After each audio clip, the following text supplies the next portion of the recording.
Welcome to Devi's kitchen. இன்றைக்கி நம்ம தேவிஸ் கிச்சனில் ஒரு சிம்பிளாக வேலையும் அதிகம் இல்லாமல் இருக்கணும், வாய்க்கு ருசியாகவும் நல்லா சுருக்கணும் செய்யணும்னா இந்த லஞ்சு மண்ணை ட்ரை பண்ணலாங்க. சாதம் அடித்து ஒரு 15 நிமிஷத்தில் செய்யக்கூடிய ஒரு ரெசிபி தாங்க. இப்போ வாங்க நம்ம வீடியோக்குள்ளே போயிடலாம். வீடியோக்குள்ளே போகிறதுக்கு முன்னாடி தேவிஸ் கிச்சனை சப்ஸ்கிரைப் பண்ணுங்கள், சப்போர்ட்டு பண்ணுங்கள். இப்போ வாங்க நம்ம வீடியோக்குள்ளே போயிடலாம். இப்போ ஒரு வாழைக்காய் கட் பண்ணி எடுத்திருக்கேன். இப்போ அதை நம்ம ஒரு கடாயில் சேர்த்துக்கோங்க. சேர்த்துட்டு இது கூட ஒரு தக்காளி, 2 மிளகாய், 1/4 டீஸ்பூன் மஞ்சள் தூள், 1/4 டீஸ்பூனுக்கு கம்மியாக மிளகாத்தூள், தேவையான அளவுக்கு உப்பு சேர்த்துக்கோங்க. சேர்த்துட்டு இதில் எதுனாலும் ஒரு துண்டு கருவாடு எடுத்து கழுவி சேர்த்துக்கோங்க. கருவாடு பிடிக்காதவங்க பிளெயினாக கூட அரைச்சிக்கலாம்.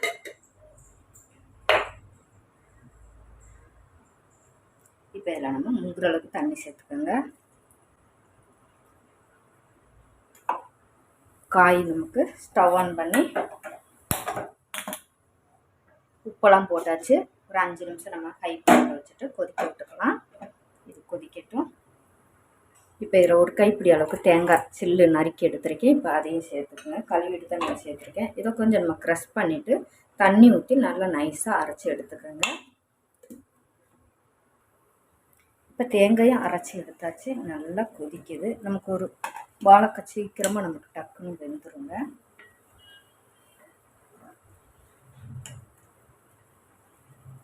இப்போ நம்ம இதில் அரைச்ச தேங்காயும் நம்ம சேர்த்துக்கலாம்.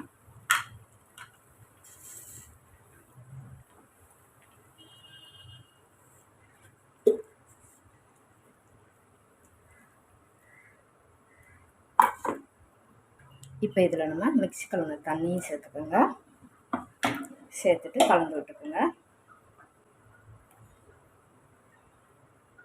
தேங்காய் ஊற்றிட்டு நமக்கு அதிக நேரம் கொதிக்க வேண்டாம்.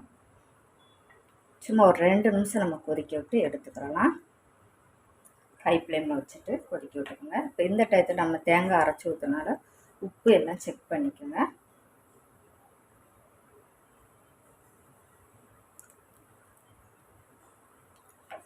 உப்பு கரெக்டாக இருக்குது. இப்போ குழம்பு நமக்கு 2 நிமிஷமாக நல்லா கொதிக்குது. இதுக்கு மேலே நமக்கு கொதிக்க வேண்டாம். தேங்காய் பிரிஞ்சு தனித்தனியாக வந்துடும். இதை வைக்கலாம். இப்போ நம்ம தாளிச்சுக்கலாம். 2 ஸ்பூன் அளவுக்கு எண்ணெய் சேர்த்துக்கோங்க. தேங்காய் எண்ணெய் எதுனாலும் எண்ணெய் எடுத்துக்கோங்க. எண்ணெய் சூடானதும் கடுகு, 1/4 டீஸ்பூன் கடுகு பொரிஞ்சதும் வெங்காயம் கட் பண்ணி வச்சுருக்கேன், அதை சேர்த்துக்கோங்க.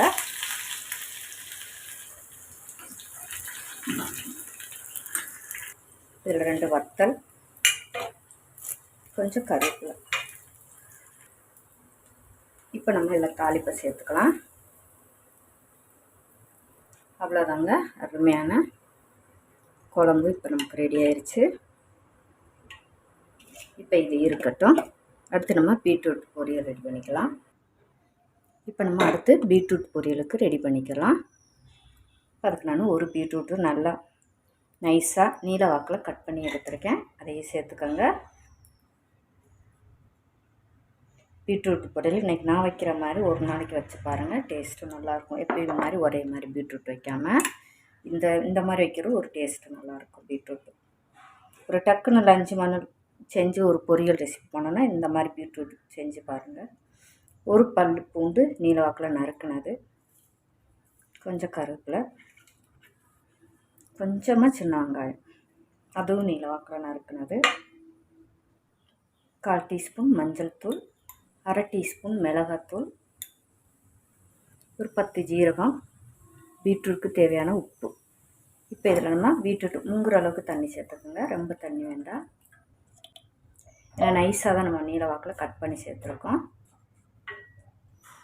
இதை மூடி போட்டுட்டு வேக விட்டு எடுத்துக்கோங்க ஹை ஃப்ளேமில். இப்போ நம்ம பீட்ரூட் வெந்துருச்சு. நம்ம ஊற்றின தண்ணியும் நல்லா வற்றி வெந்துருச்சுங்க. இப்போ இதில் ஒரு 2 ஸ்பூன் அளவுக்கு எண்ணெய் சேர்த்துக்கோங்க. சேர்த்துட்டு இப்போ நல்லா நம்ம வதக்கி விட்டுக்கலாம். பீட்ரூட்டுமே நமக்கு உடைய நல்லா வெந்துருச்சு. இது கூட கொஞ்சமாக மிளகுத்தூள் சேர்த்துக்குங்க. இப்போ நம்மளுடைய அருமையான பீட்ரூட்டு பொரியலும் இப்போ ரெடி ஆயிடுச்சு. இப்போ ஒரு 2 ஸ்பூன் அளவுக்கு நான் எண்ணெய் ஊற்றி வச்சுருக்கேன். சூடானது எதுனாலும் ஒரு துண்டு கருவாடு எடுத்து இந்த மாதிரி எண்ணெயில் ஃப்ரை பண்ணி எடுத்துக்கோங்க. சுடுதண்ணி ஊற்றி கழுவி எடுத்துக்கோங்க. இப்போ நம்ம வெந்துருச்சு, நம்ம எடுத்துக்கிறலாம்.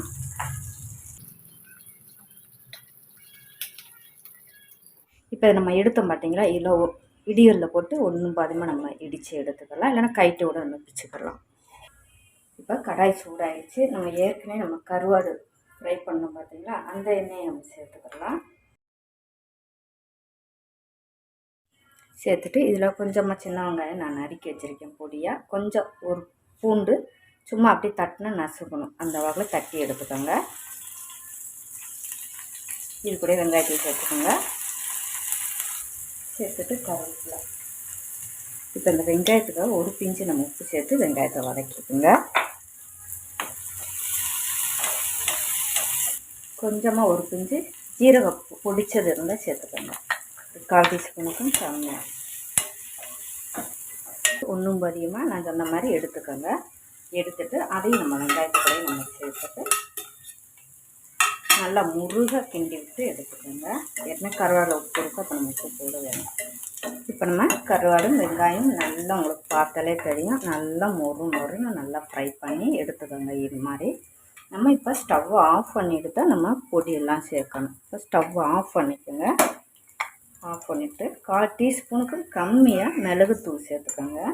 சேர்த்துட்டு இது கூட 1/4 டீஸ்பூன் கம்மியாக மஞ்சள் தூள், மிளகாத்தூள், கலருக்காக காஷ்மீர் மிளகாத்தூள் சேர்த்துக்கோங்க.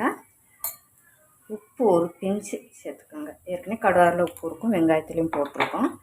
இப்போ இதை நம்ம கலந்து விட்டுக்கலாம். இந்த பொடி எல்லாமே ஸ்டவ் ஆஃப் பண்ணிட்டு தான் நீங்கள் சேர்க்கணும். இப்போ நம்மளுடைய கருவாடும் நல்லா வாய்க்கிருச்சா, துண்டு கருவாடு ஃப்ரையும் ரெடி ஆயிடுச்சு. பீட்ரூட் பொரியலும் அருமையான வாழைக்காய் ஒரு துண்டு கருவாடு போட்டு குழம்பு வச்சுருக்கோங்க.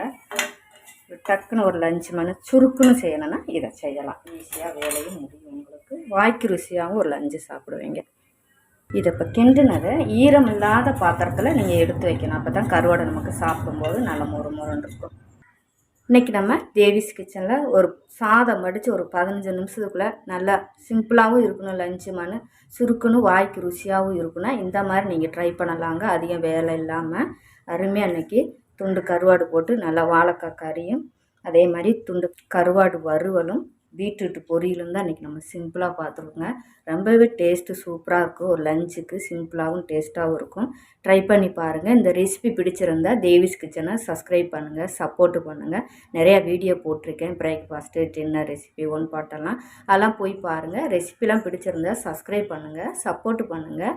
நிறைய பேர் வீடியோ பார்த்துட்டு அப்படியே விட்டுறீங்க, கொஞ்சம் சப்போர்ட் பண்ணுங்கள். தேங்க்யூ.